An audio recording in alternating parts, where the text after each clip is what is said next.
Hello everyone, welcome to Numerical series of electronics device. And today I'm going to find IE, IB and IC and BCE of the given CB common base transistor amplifier shown in the figure.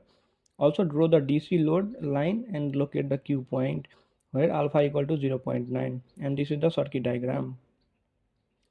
Applying KVL in the input loop, then we can get this is the input loop. So A equal to VB plus IE RE.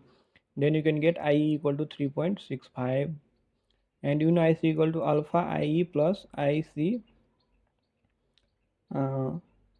IC BO, and alpha C equal to 0.9, sorry, IC equal to 0.9 into 3.65. This is neglected here.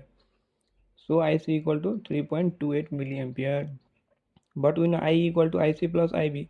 So we have already found the value of IE and IC. Then you can get IB equal to 0.365 milliampere. Again applying KVL in output loop. This is the output loop.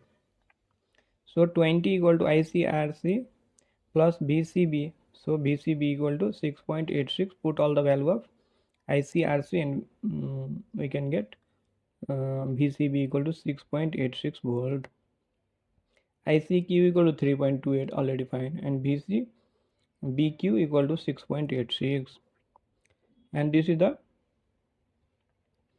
DC load line curve. Y-axis is IC and x-axis is BCB, and here the point cut. This is 6.86 and this is 3.28. This is the Q point. This line is called DC load line.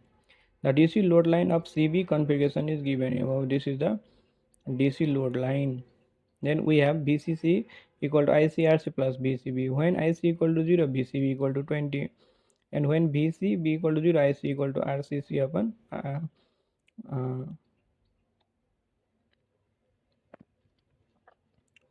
that is 20 upon 4. This is not RC, this is BCB. BCB upon RC, that is 20 upon 4 is 5 milliampere. Now draw the straight line joining 2 points 20 0 and 0 5 milliampere. Straight line is called DC load line. This is called this is 0 comma 5 and this is 20 comma 0, and this line is called draw the line from 5 to 20. This is called DC load line. The DC load line intersect IE 3.65 at point Q, thus IC equal to 3.28 and BC nearly equal to 6.86 voltage.